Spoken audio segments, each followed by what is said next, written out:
Welcome to the next video. हम लोग अभी तक जो है सेट चैप्टर के बारे में पूरी जानकारी ले चुके हैं।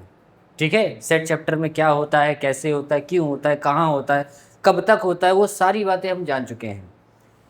अब हमारा जो नेक्स्ट चैप्टर है, मैंने क्लियर बताया था कि जो आपका एनसीईआरटी के अकॉर्डिंग या फिर सिलेबस जो डिज़ाइन किया गया है वो प्रॉपर सीक्वेंस में डिज़ाइन किया गया है। 1 to 1 सारी चीज़ें कनेक्टेड है आपस में। ऐसा नहीं बोल सकते आप कि कोई चीज़ डिसकनेक्टेड है आपस में, सारी चीज़ें आपस में कनेक्टेड है। ठीक है, तो ये थोड़ा ध्यान रखिएगा। अब सेट चैप्टर हमने पढ़ा है, सेट चैप्टर की डेफिनेशन हमको क्लियर है, बहुत बेहतरीन तरीके से हमें डेफिनेशन क्लियर है। उसके बाद हमने क्या किया है, चैप्टर जो हमारा सेकेंड चैप्टर हमारे पास आता है, that is why relation and function of class 11th class. ठीक है, अब सुनो ध्यान से, यहाँ पे क्या होता है। सपोज हमारे पास कोई दो सेट है, सेट नंबर ए जिसको मैंने नेम दिया हुआ है set A, and set B जिसको मैंने नेम दिया हुआ है बी, जिसके अंदर जो एलिमेंट्स हैं वो हमने ए बी सी दिया हुआ है, और सेट ए जो हमारे पास है उसको मैंने एलिमेंट्स दिए हुए हैं 1 2 3। ये दो सेट है।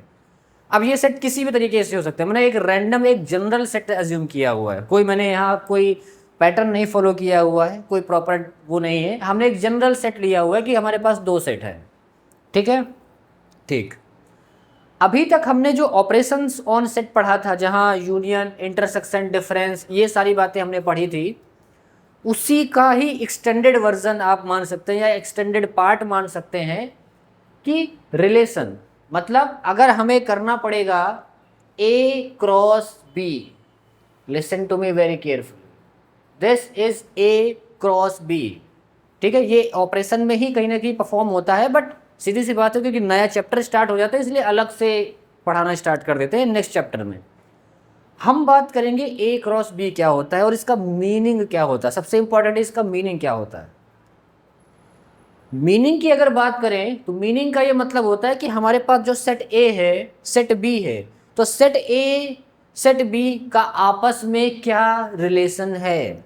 जैसे आपका किसी पड़ोसी से क्या रिलेशन है, या फिर आपके जो फैमिली मेम्बर्स हैं उनमें आपका क्या रिलेशन है। कोई आपका भाई है, कोई आपकी बहन है, कोई आपकी मम्मी है, कोई आपका पापा है। तो हर एक एलिमेंट का दूसरे एलिमेंट से रिलेशन होता है। ठीक है, उसी तरीके से हमारे पास दो सेट गिवन थे, सेट ए सेट बी। उन दोनों सेट का आपस में जो रिलेशन हमें डिफाइन करना पड़ेगा वो with the help of A cross B करना पड़ेगा। And A cross B it means that the relation of A to the set B. बहुत ध्यान से समझ लेना, ए का रिलेशन बी से क्या है। अब अगर आप बी क्रॉस ए निकालेंगे, इट मीन्स दैट अगर आप कुछ इस तरह से लिखेंगे बी क्रॉस ए, इसका मीनिंग अलग होगा। इसका मीनिंग होगा कि बी का रिलेशन ए से क्या है। इसका मतलब है बी का रिलेशन ए से क्या है, इसका रिलेशन ए का रिलेशन बी से क्या है। ये दोनों रिलेशंस के नेम अलग अलग हैं। ठीक है, ये दोनों के दोनों रिलेशंस के नेम अलग अलग है, या फिर कहीं ना कहीं डेफिनेशन अलग अलग है। ठीक है, ठीक। अब जैसे अब करते क्या है वो सुनो ध्यान से। इन दोनों में करते ये हैं कि ये भी एक सेट ही होता है, सेट ऑफ रिलेशंस होता है फ्रॉम ए टू बी। क्या करते हैं, करते ये हैं कि इसका एक एलिमेंट को क्रॉस करते हैं इस सेकंड वाले हमारे पास सेट के सारे एलिमेंट से। मतलब 1 कॉमा ए, 1 कॉमा बी, 1 कॉमा सी एलिमेंट्स। अभी हमने केवल ए मतलब इसका फर्स्ट एलिमेंट का ही क्रॉस कराया था, ए बी सी, सेकेंड वाले सेट के सारे पार्ट्स जितने भी होंगे सारे के सारे एलिमेंट्स से। सेम एज सेकेंड हमारे पास जो एलिमेंट है उसका भी क्रॉस कराना पड़ेगा इससे इससे इससे। It means that 2 comma A, 2 comma B and 2 comma C. ठीक है, ठीक। सेम एज हमें थर्ड वाले एलिमेंट को भी करना पड़ेगा, which is my 3 comma A, 3 comma B and this is 3 comma C. So these are the total elements, total number of relation which is established between A to B, A to B। A का relation B से क्या होगा इसके बारे में जानकारी है। Same है जब आप B क्रॉस A करते हो। ठीक है, B क्रॉस A जब आप करते हो तो यहाँ नेक्स्ट लेवल पे या फिर दूसरे तरीके के हमारे पास रिलेशंस आएंगे जो इसके उल्टे हमारे पास रिलेशंस होंगे, ठीक है, इनके उल्टे होंगे, ठीक है। जैसे एग्जाम्पल यहाँ लिखा जाएगा बी क्रॉस ए में बी को आपको आगे रखना पड़ेगा, ए को पीछे रखना पड़ेगा। It means that A comma 1 comma this is second element will be what, this is a comma 2 a comma 3, these are the elements। इसी तरीके से आप b comma 1 b comma 2 b comma 3 भी आप लिखेंगे और लिखना ही पड़ेगा, ऑब्वियस सी बात है, तभी हमारा सेट कंप्लीट होगा।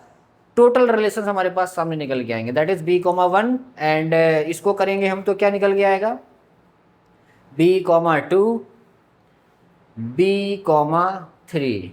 Now come to the C comma 1, C comma 2 and C comma 3.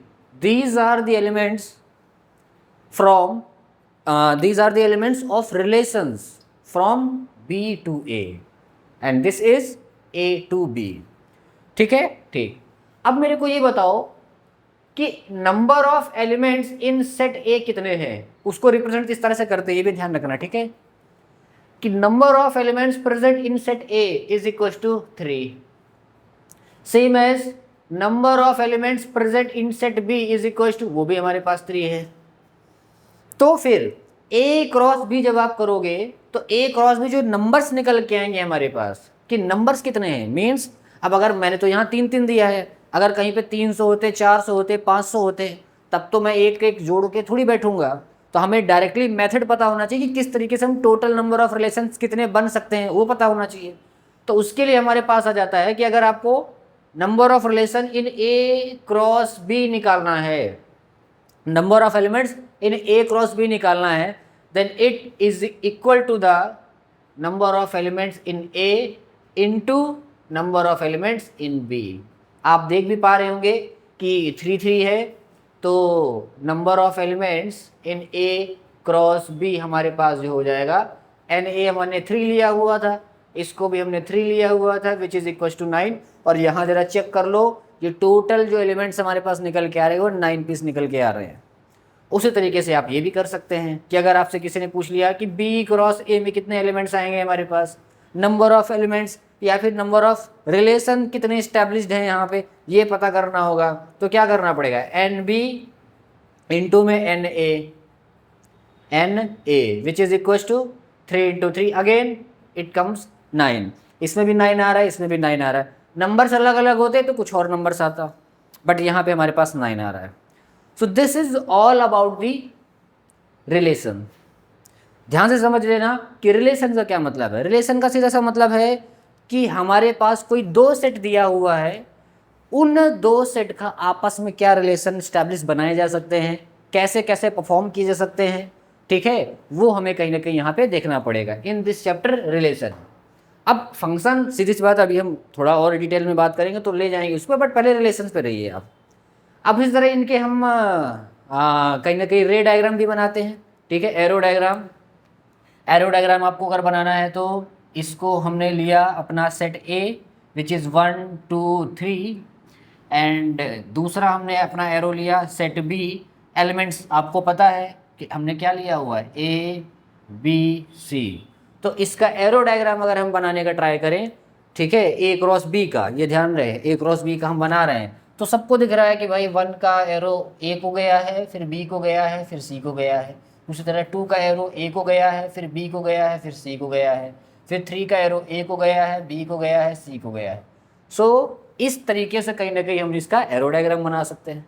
ये ए क्रॉस बी का है, ये थोड़ा ध्यान रहे, ठीक है, ये ए क्रॉस बी। उसी तरह बी क्रॉस ए का बनाएंगे तो आपको बी वाला एलिमेंट्स बाहर पहले रखने पड़ेंगे और ए वाले बाद में रखने पड़ेंगे, ठीक है। तो थोड़ा ध्यान से समझ लेना कहीं ना कहीं कि रिलेशंस होता क्या है। This is the meaning of relation, operations का ही पार्ट है और ये हमारे पास कहीं ना कहीं रिलेशन आता है, ठीक है। Thank you so much.